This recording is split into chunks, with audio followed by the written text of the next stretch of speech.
4차 산업혁명 시대를 맞으면서 과학은 기술혁명을 넘어 라이프스타일 혁명까지 만들고 있습니다.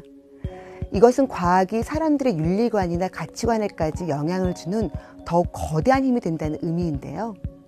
이렇게 힘이 있다는 것은 그만큼 사회에 미치는 영향력이 크고 책임도 뒤따른다는 말이겠지요. 이제는 과학이 성장과 발전을 만들어내는 역할을 넘어서야 합니다.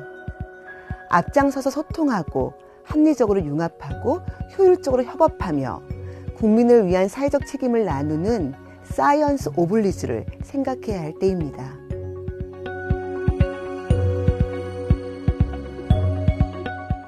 산업혁명 이후 과학과 기술이 밀접하게 연결됩니다.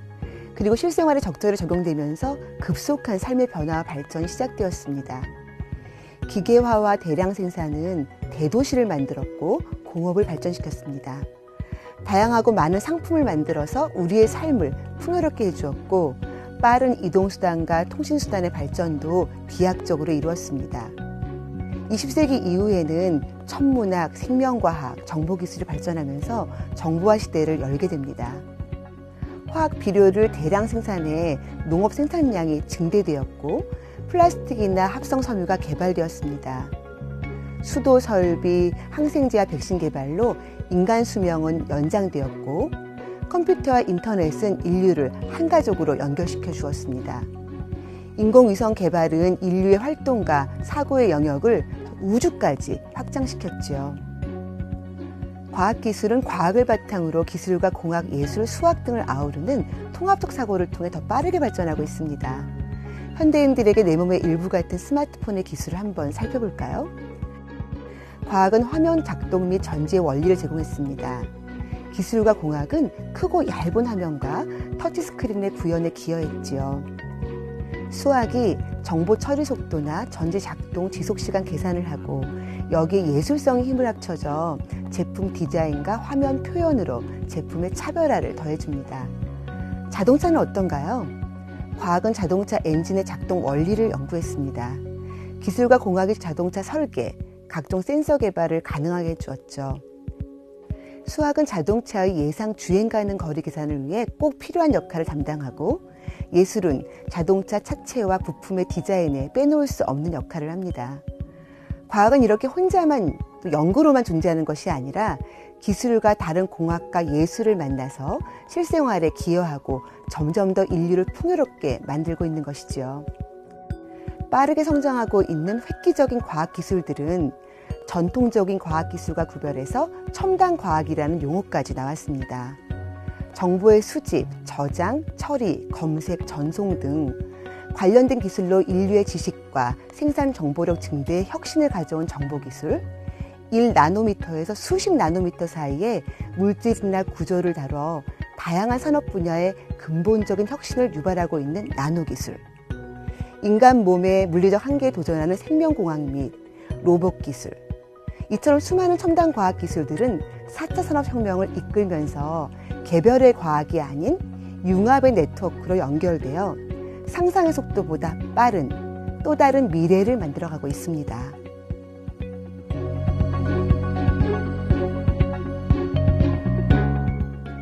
여러분은 과학 발전이 낳은 사회 문제나 환경 문제에 대해 깊이 고민하고 계신가요? 환경과 과학은 이중적인 관계를 맺고 있습니다. 과학은 환경 문제 해결을 위해 반드시 필요한 수단이지만 환경 문제를 야기한 또 중요한 원인이기도 합니다. 환경 오염이 본격적으로 사회 문제가 된 것은 산업혁명 이후입니다. 화석 연료의 사용량에 비례해서 발달한 현대 문명은 지구 온난화를 야기시켰고요. 기후 변화를 낳았습니다. 과학기술의 발전에 따라 화석 연료를 동력원으로 활용한 대량 생산 체계가 자리를 잡으면서 대기오염, 수질오염, 쓰레기 등 환경 문제의 심각성도 지금의 규모만큼 덩달아 커지게 되었습니다.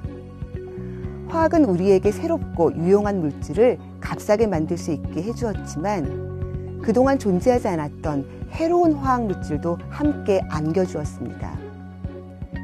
반면 과학은 오염 물질을 예방하거나 제거하는 기술 개발을 촉진해서 20세기에 들어 주요 선진국에서는 오염된 환경 회복에 일조하고 있습니다. 과학만으로는 문제를 해결할 수 없지만 과학적 접근과 과학적 지식 없이는 환경 문제를 해결하는 것이 불가능할 정도로 환경 문제의 복잡성과 심각성이 커졌습니다. 아직 과학적 지식이 부족하여 적절한 해법을 내놓지 못한 분야도 많습니다. 지구는 하나뿐인데 그 임계치를 넘어서고 있습니다. 더 늦어지면 환경 파괴로 인한 인류의 재앙을 돌이킬 수 없을 것이라고 합니다. 이는 과학이 해결해야 할 시급한 과제입니다. 환경, 경제, 사회가 조화롭게 균형을 이루는 지속가능한 발전의 기저를 둔 과학기술을 펼쳐야 합니다.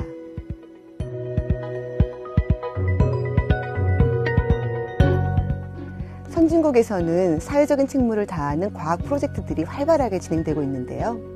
미국은 AHC를 구성해 재난 대비와 융합된 정보를 공유하며 민간이 문제 해결에 나설 수 있는 시스템을 갖추고 있기도 합니다. 우리나라도 최근 과학기술정보통신부를 중심으로 과학기술과 사회의 연결과제로 국민 생활의 과학기술의 여러 분야가 자발적으로 참여하는 사이언스 오블리주 운동을 제안하고 있습니다. 또한 수요자 중심의 사회문제 해결형 연구개발을 추진하고 있는데요. 이것은 매우 바람직한 방향입니다. 2018년 6월 말 통과된 제2차 과학기술 기반 국민생활 문제 해결 종합계획은 환경 문제를 포함한 사회문제 해결에 과학기술을 접목하는 종합적인 시도라고 볼 수 있습니다. 이러한 시도가 성공하기 위해서는 대상 문제의 선정 및 해결 과정에서 정책 담당자뿐만 아니라 과학기술의 최종 수요자인 국민들의 의견을 적극적으로 반영하고 과학기술인 스스로도 사회 문제에 대한 감수성을 높일 필요가 있습니다. 이를 위해서는 과학자와 국민 간의 소통이 중요하고 서로 다른 과학자 간의 소통도 매우 중요합니다. 훌륭한 첨단 과학기술이라 해도 특허가 많다 해도 그 기술이 상용화가 되는 것과는 전혀 다른 문제입니다. 과학은 실생활에서 가치 있게 활용될 때 생명력이 생기는 것이 아닐까요? 특히 하나뿐인 지구를 지키기 위해서는 국민들이 쉽게 문제 해결에 동참할 수 있는 편리하고 실용적인 과학기술들의 구현과 보급이 매우 중요합니다. 과학은 매우 발전했지만 우리가 풀어야 될 문제는 더 어렵고 복잡해졌습니다. 상상을 넘어 세상을 바꾸는 실질적 변화에 집중해야 할 때입니다. 아이디어만으로는 세상의 그 무엇도 바꿀 수 없고 99%의 실행이 필요합니다. 과학이 서로 융합하여 서로 발전하듯 문제 해결 또한 한 분야의 과학자가 풀기 어려우며 반드시 협업이 요구됩니다. 이렇게 열린 사고로 협업하고 소통할 때 사이언스 오블리주에 더 가깝게 가지 않을까요?